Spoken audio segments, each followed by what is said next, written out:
I want you to do right now is we are going to play a game. And the game is the I Love Rectangles game. So what shape do you think I love? Rectangles, right? And so what I want you to do is to build as large as you can a rectangle such that at every moment in time, when you are putting things down, you are only putting down squares.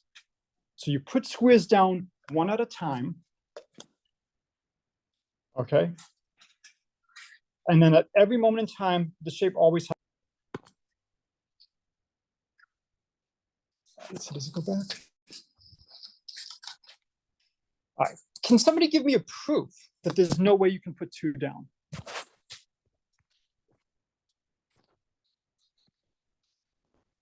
Anybody want to give me a proof?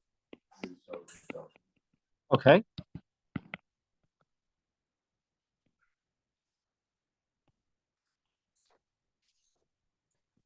So how would you attack this?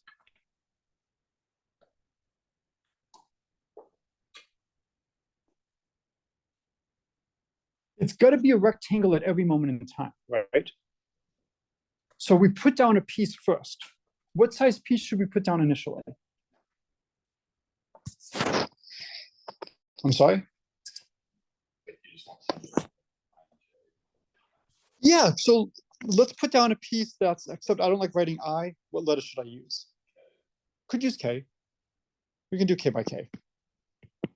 So let's put a K by K. You could do S for square, put an S by S, S for side. So we put down this piece first, because without loss of generality, we have to put down some piece initially. So let's just denote this by K. Now we need to take another piece. What should its dimensions be? J is possible. J is right next to K. I would have gone the other way because I love writing fancy L. But L can be confused with a 1, so let's go with J. So we now have a J by J square, and we want to combine them. Is there any way I can put a J by J square next to a K by K square and have it still be a rectangle? No. Unless what? There's only one way you can do this. Yep. So we'll write down with K does not equal J. So I did this just last week at Lanesboro Elementary, and the kids were able to very quickly get that you can't do this. So this game is boring, right? So we need to make the game more interesting. Now the money is off the table at this point. So I actually had these constructed with the machine shop at Williams. This costs money from my budget. I'm fortunate I have a lot of money in my budget, but I don't want to throw it away. What's the smallest amount of additional squareage I can give you? What's the least expensive thing for me to give you?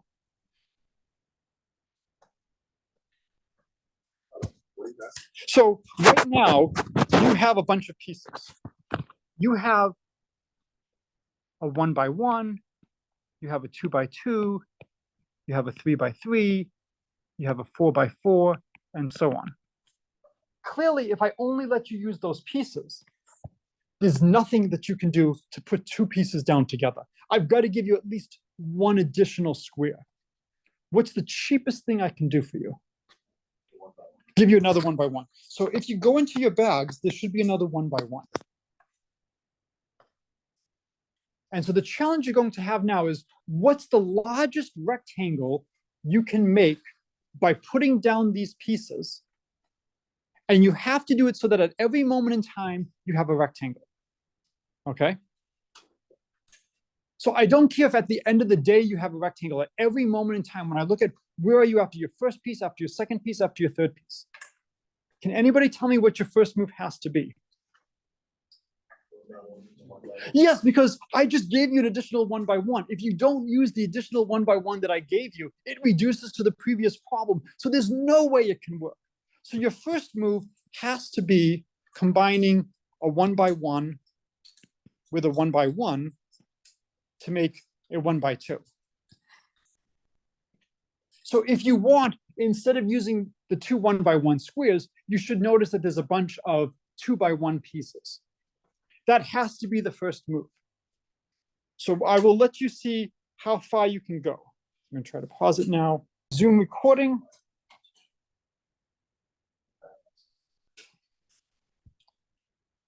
So part of the point of this class is, mathematical writing.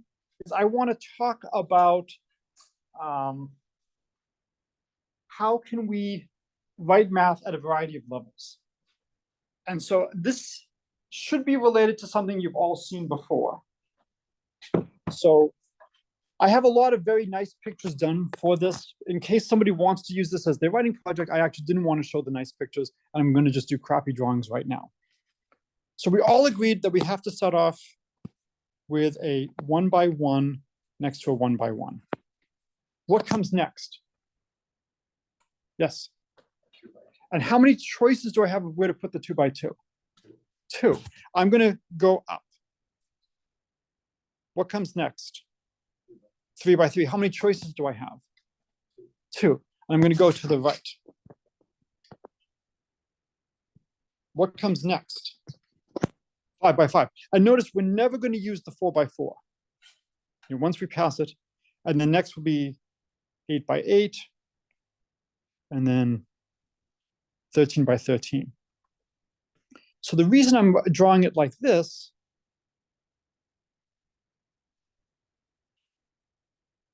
is for the Fibonacci spiral. And I'll send some videos on this later. Has anybody here ever done anything with fuse beads when they were younger? One's on fuse beads. My daughter and I made this up to the 144x144 using fuse beads. And so there was over 20,000 fuse beads that we did to make this. It was an extremely time-intense project. If people want to try to break this record on campus, if we get enough people try to do it in under an hour, could be an interesting challenge. Get the elementary school kids involved.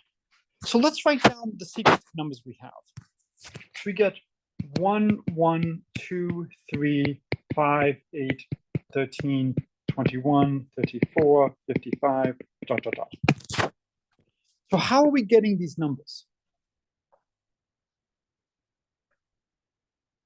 Yes.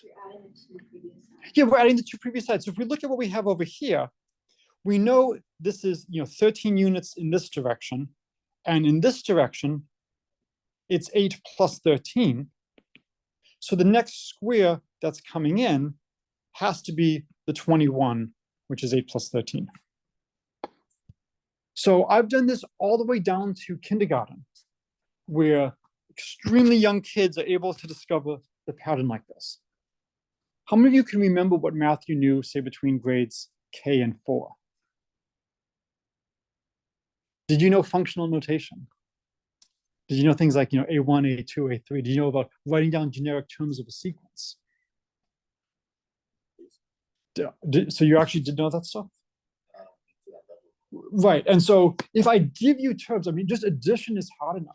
So when you're trying to do something like this at various levels, I would love to write down now some conditions like this.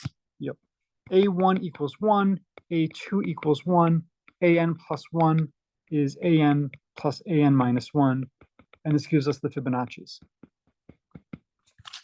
But when you're talking with really young people, they may not have even seen sequence notation yet. So this becomes an interesting way to introduce the notion of a sequence, where I have a rule. You give me an input, I give you an output. So I then ask the kids, what kind of patterns do you see in this number, in this string of numbers? So anybody want to guess any patterns? And there is an additional Fibonacci number that sometimes people use before the 1. Anybody know what that is? 0. So there's 3 different ways of defining the Fibonacci's. 2 of them are essentially the same. One of them is 0, 1, 1, 2. Another one is 1, 1, 2. Well, 1, 1, 2 is really the same as 0, 1, 1, 2 if you just stick them backwards. And one of them is 1, 2, 3. That for some things, it's actually better not to start with a 1. Is there anybody here who's a physics major as well, by any chance, who has gone deep in physics? I was a double major, and one of the difficulties is math and physics often have slightly different notation for the same thing. And I have to be very careful every time I teach multivariable calculus because I learned my spherical coordinates first from the physicists who do a flip of the mathematicians in terms of how they do angles. So depending on what you're doing, there's different definitions that will work better. Is this the definition everybody has seen of the Fibonacci numbers? We've actually just seen another definition of the Fibonacci numbers right here. The Fibonacci numbers are the unique sequence of integers up to a certainness such that they will tile the plane, putting them down one at a time, where you're always at a rectangle. So let's try to unpass that first. Could there be any other string of numbers such that if I make squares of those size, so if I give you, say, let's say B1, B2, B3, dot, dot, dot, this is going to be B1, I guess we'll do 2 copies of B1.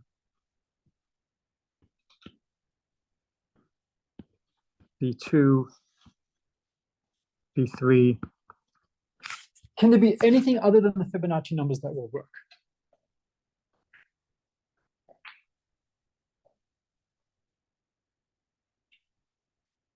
So again, we know if I don't give you 2 B1s, if I just give you a string of squares, B1, B2, B3, B4, we know there's no way to do it. Because whatever string I give you, it's just a subset of the string of all squares, which we know we can't do. So I know if I don't give you 2 B1s, it can't be done. So could I give you something other than 2 1s? Could I give you maybe 2 5s or 2 7s? And would you be able to tile? Yes.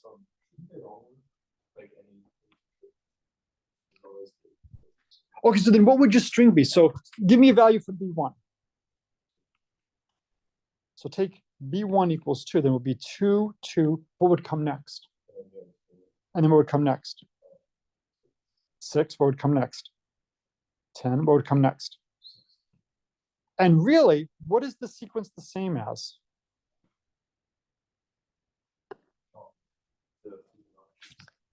Yeah, 1, 1, 2, 3, 5, 8.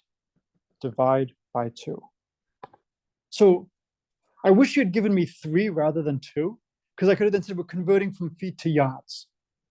And if I change the scale in which I'm measuring things, the numerical value will be different, but the geometry will be the same. So make this rigorous as an exercise. There's no other string of integers that will work other than the Fibonacci's or a simple multiplicative structure of the Fibonacci's. So one of the things you could do is you could say, maybe without loss of generality, if something works, could we assume that the first number is always 1? Can we rescale? You can't always rescale. If every number is a multiple of the first term in the sequence, then yes, you can rescale. But otherwise, you have to be careful. And again, what I'm trying to do today is just give you a sense of what are the issues that we have when we're writing, what do we choose to get into when we are talking with various audiences.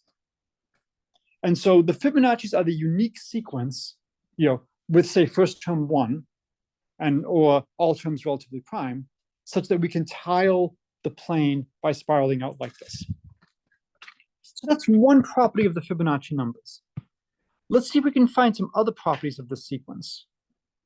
So hopefully, it's been a while since I've done. Nope. All right. So looking at the sequence, can anybody tell me any other interesting patterns?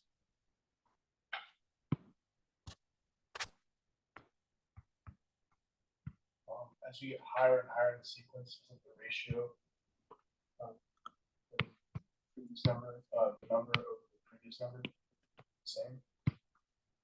Not the same, but close. So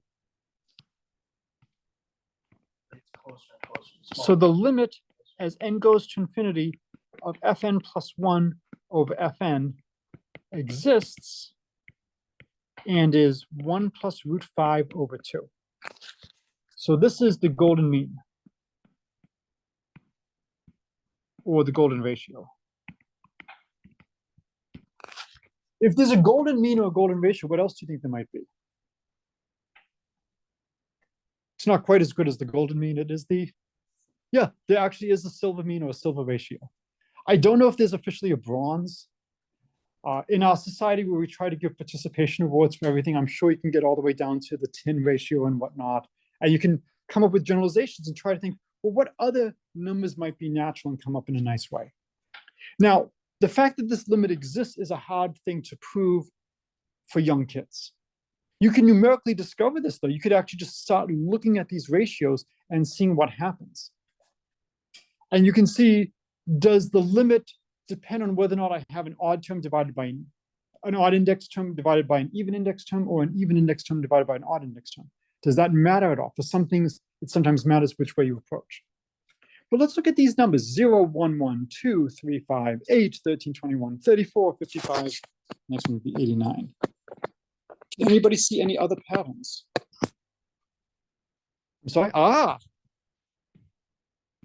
So note, it's, what did you say? Even, odd, odd. Even, odd, odd. Even, odd, odd. So the elementary school kids were able to see this. How difficult do you think it's going to be to prove that this is even, odd, odd? Not very. So how would you prove this?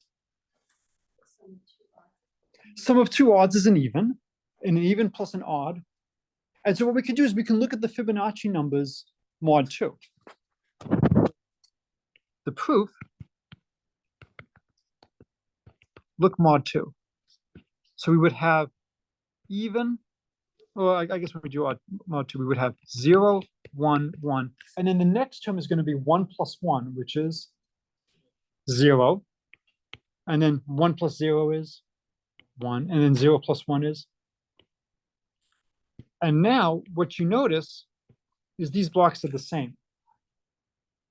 And because it's the same, once you have the same block repeating, then the pattern just has to continue. So now this is going to just continue, continue, continue. How many people have seen this before? So there's a whole slew of questions you can ask. So this was looking at it mod 2, and we saw even, odd, odd, even, odd, odd. What made you think of looking at this even and odds? You're adding two consecutive Yeah. terms that connect each other, so it's kind of like even plus other odd. Okay. How else could we look at it?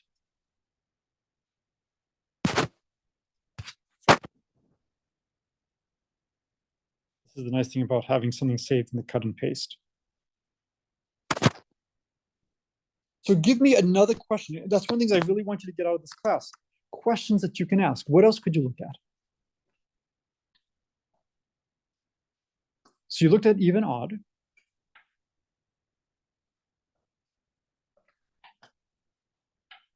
So what's a good generalization?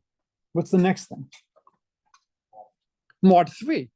Or more generally, I mean, we can do mod 3 and build up something. So let's look mod 3. So we have 0, 1, 1, 2 mod 3 is, so it's not too bad. 3 is, 5 is. Okay, so this is already more complicated, right? Okay, what's 8 mod 3? 2, 13 mod 3, 1, 21 mod 3, 34 mod 3, 1. And I got that as 34 is 1 more than 33. 55 is 1. How do you get 55 mod 3 quickly? Okay, 18 times, so 54 is a multiple of 9 and a multiple of 3. What do we now know happens?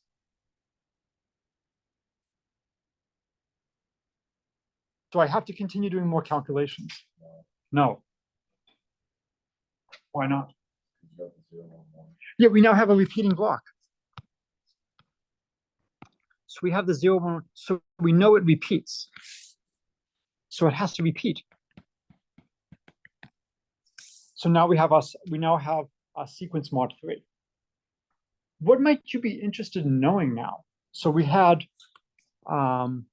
with 2, it was very fast. It only took me 3 things before I started having my repeat, right? The 4th thing was the same as the first thing. How many things do I have to go through here now? I have to go through 8. So here is modulus, and then length of period. So when the modulus was 2, the period was 3. When the modulus is 3, the period was 8. Right? Is this enough to have a sense of what the answer is? So maybe if it's n, it's n squared minus 1. Possible. 2 and 3 generic numbers. Not fully. What special property do they have? They're both prime. So should my next n be a prime? Or should it be 4? Or should it be both?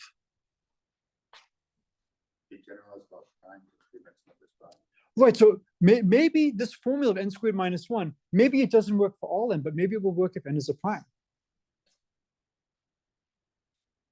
So which point would you like to look at next, 4 or 5? I think those are the natural candidates.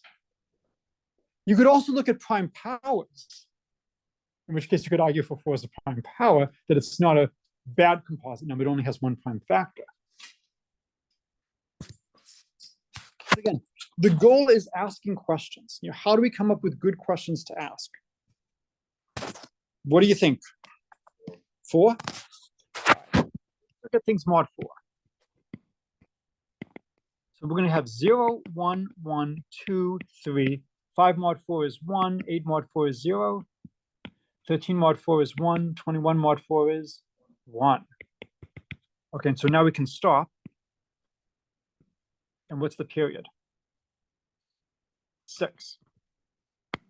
So now if we go backwards, when we put in 6, I'm sorry, when we put in 4, we got 6. All right, so the conjecture has now been destroyed, but it can be salvaged by saying, well, it only works for primes, not for all integers. So what do you think is going to happen if we try 5? Let's see, mod 5. So it's going to be 0, 1, 1, 2, 3, 0. 8 becomes 3, 13 becomes 3, 21 becomes 1, 34 becomes 4, 55 becomes 0, and now we need more terms. So 89, 144, 233. Okay, so what's 89 mod 5? That's 4. 144 is going to be 4. 233, 3. We need more, right? What comes next? 277, which is going to be 2. And then what's next? Wait, not 277, 377, right? Yes. And then the next one is 610, which is 0. And what's the next one? 987. And that's going to be 2. So have we reached a repeat yet? How many terms do we have here? 1, 2, 3, 4, 5, 6, 7, 8, 9, 10, 11, 12, 13, 14, 15, 16, 17. So we have to keep going. So I'm going to stop here and leave this for you to think. You know, do we think that this conjecture holds for primes? It's at least likely. Would it be hard to continue to do this? Not really. And in fact, is the way to do this to keep calculating Fibonacci numbers? No, what should I be doing? Just add the numbers, right? So it's actually not that bad to continue. So if I wanted to continue, how would I get the next number? By adding. Not 0 plus 7, 0 plus 2, right? So the next one would be 2, and then 2 plus 2 would be 4. 2 plus 4 is 1. 4 plus 1 is 0. 1 plus 0 is 1. And then 0 plus 1 is 1. And now we have a repeat. So again, a lot of times there's the simple standard way you have of doing something, but you have to think, what are you actually concerned with doing? How many people have taken probability? How many people did probability in high school? So it's a requirement that I give you a deck of cards and I ask you, what's the probability you have a hand that's, say, 5 cards, at least 2 kings, at least 2 queens? One way you can solve this problem is you can construct a deck of cards and you can randomly choose 5 cards from it, and you can simulate this 1 billion times. And if you do this 1 billion times, that should be pretty close to what the true answer is. Now, if you make a deck of cards, you would have 4 aces, 4 kings, 4 queens, 4 jacks, and so on. But if I only care about you're having at least 2 kings and at least 2 queens, I could really say I have 4 kings, 4 queens, and everything else I don't care about. I'll assign a value of 10 to a king, 1 to a queen, 0 to everything else. And then all I have to do is I look at my 5 cards. Is the sum 22, which means I have 2 kings, 2 queens? Is it 23, 2 kings, 3 queens? Or is it 32, 3 kings, 2 queens? And as long as the sum is one of those 3 things, that's all I need. I don't need the rest of the deck. If I only care about this problem, I might not actually construct a full deck. I might construct a smaller deck for just what I'm interested in. If I want to just calculate things mod 5, then it's better to just write it like this and just keep adding as I go down. But if I now wanted to do mod 7, this would now be useless to me. And it would be better to calculate the original sequence, because then I can use that for item after item after item. All right, so we have our repeating block. Has anybody calculated how long it is? Whoa. From what is the period?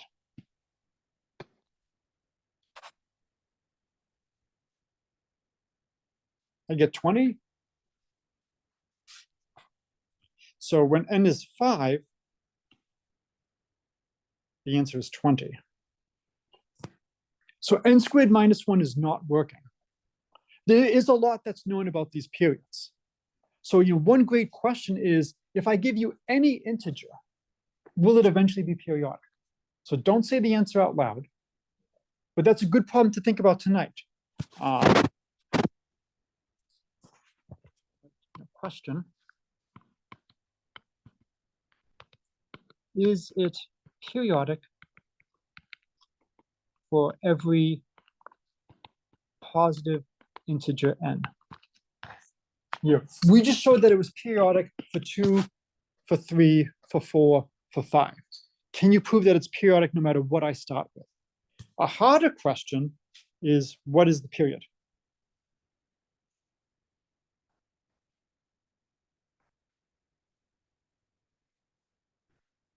Yeah.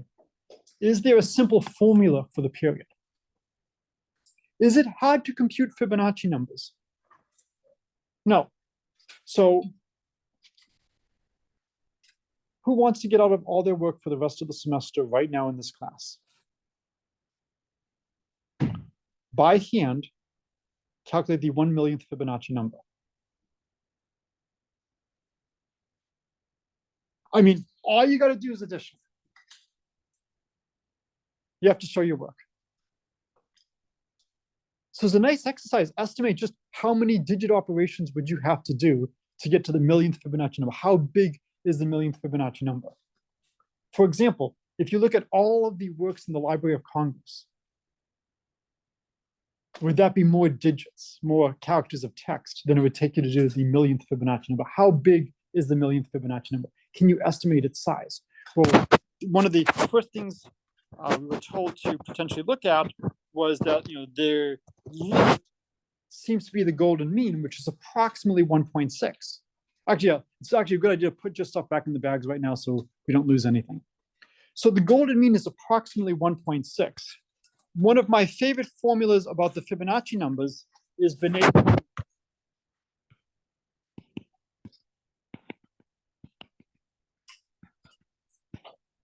So the nth Fibonacci number is 1 over root 5, 1 plus root 5 over 2 to the n, minus 1 over root 5, 1 minus root 5 over 2 to the n. Does this look like an integer? No, it involves square roots, it involves division, but everything cancels out. I like to imagine if you were assaulted by a number and they have a police lineup of the candidates of who did this, that's the integer that, You could then ask yourself, well, what if we replace the root 5s and the 2s with other integers? For what values, this is using 2 and 5, what could we put in here such that it's always going to be an integer? This will help you figure out how bad the millionth Fibonacci number is going to be. 1 plus root 5 over 2 is greater than 1. So as n gets really, really large, this is going to infinity. 1 minus root 5 over 2, that's less than 1 in absolute value. So when n becomes really large, this goes to 0. This means that the nth Fibonacci number is approximately 1 over root 5, 1 plus root 5 over 2 to the n. It's actually whatever integer is closest to that will be your. So you need approximately 1.6 to the million to get a sense of just how big the number is. So what's nice is if you wanted the millionth Fibonacci number, this would allow you to jump to it. I want you to do every single one. So the calculation is way too intense to be doable in a reasonable amount of time. I want to mention another interesting fact. So I gave a version of this talk to some of my summer students a couple of years ago. And I asked them, what patterns do you observe in this number, in the string of numbers? And I was expecting that they would say the even, odd, odd, very quickly among the things that they said. They actually missed the even, odd, odd. What they said is the following strange statement. And this statement is still open. Every integer in the sequence has at least one digit from the set the following. So if you take a subset of the integers, every Fibonacci number will have a digit from this set. Can anybody give me a trivial example of a set of digits where every Fibonacci number will have at least one digit from this set? It can be a really easy theorem to prove. 0 through 9, right? The smart-ass solution. Take all your digits 0 through 9, and then clearly every number will have at least one digit from the set from 0 to 9 because their digits are all from 0 through 9. Can anybody give me a slightly smaller set that you think might work? 0, 1, 3. Okay, no, 2, 2, 3, 5. Yeah. So it's conjectured that if you have 0, 1, 2, 3, 5, 8, that is sufficient. We have not been able to prove that. So if somebody's looking for something to try to prove, this is a great thing to play with. And this is what I love about problems like this. This started as a talk with elementary school kids, and it's led to a research project. And so we have some partial results on this. And so if we look at slightly larger digit sets, we can prove that everything uses at least one thing from that set. So the other thing is, which word do you think is the most important in the sentence? Every integer in the sequence has at least one digit from the set. Which word do you want to focus on?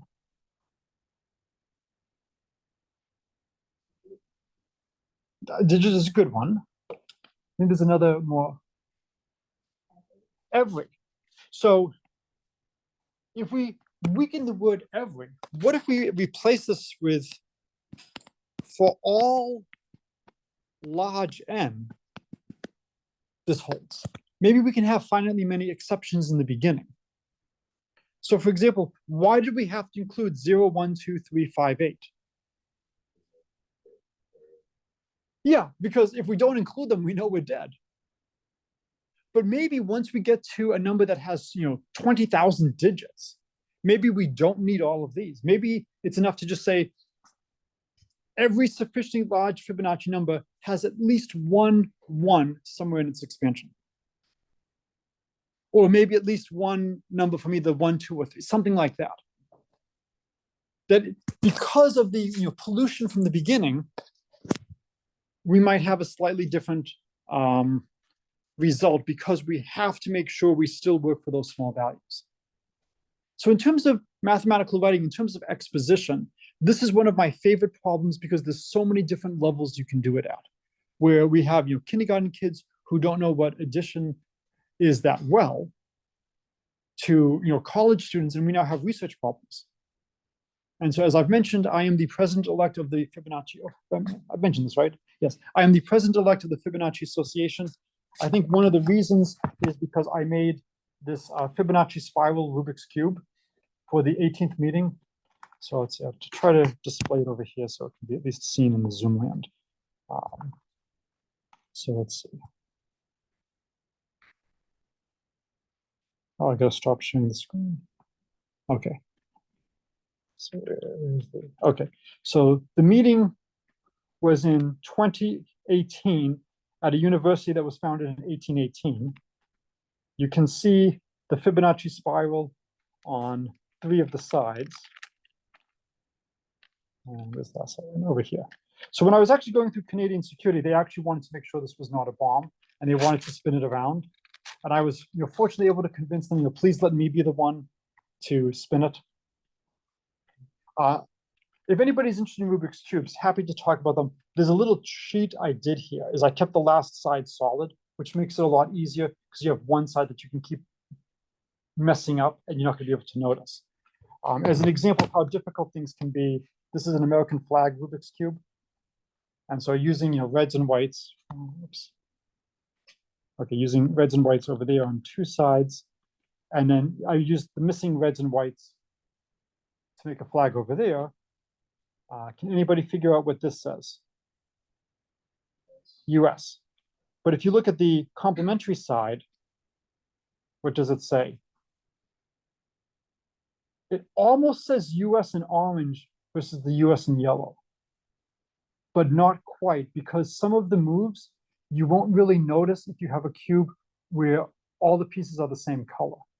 But as you start mixing things up, you can actually have things in different. So there's a lot of wonderful math going on in stuff like this. For the Fibonacci numbers, one of the things I love about them is there's so many ways to go about this. So I've been talking to some people about writing a book based on the Fibonacci numbers and using the Fibonacci's as a springboard to interesting mathematics. And this can have parts for a variety of levels. I want to try to teach, I'm going to be brave, 4th graders to use Google Sheets and Excel. So the kids got into this to see who could find the largest Fibonacci number. And so you had kids rumbling with each other as to how big of a number could they get while in class. Well, this is beautifully set up for computers. And just here's a way to teach them how to do some basic spreadsheet operations, how to have formulas, how to fill down and generate things. There's research problems like this. And so almost, I left 2 extra blank pages. So I will put all these up later. It's also linked to on the course page. There's 4 major areas of research I've done with Fibonacci numbers. And so for people who are interested, right now, I just want to give you a sense of possibilities for the course. There's a lot of things we can do in terms of looking at things. So we'll talk more about some of these over the next few days. But right now, I just want to give you a sense. And then I will be busy for much of today. We've got a talk at 1 p.m. from Larry Guth from MIT. Strongly urge you, if you're able to come to that talk. That's going to be in Wegate Auditorium. And then I think that is it for today. So gotta go back to Zoom.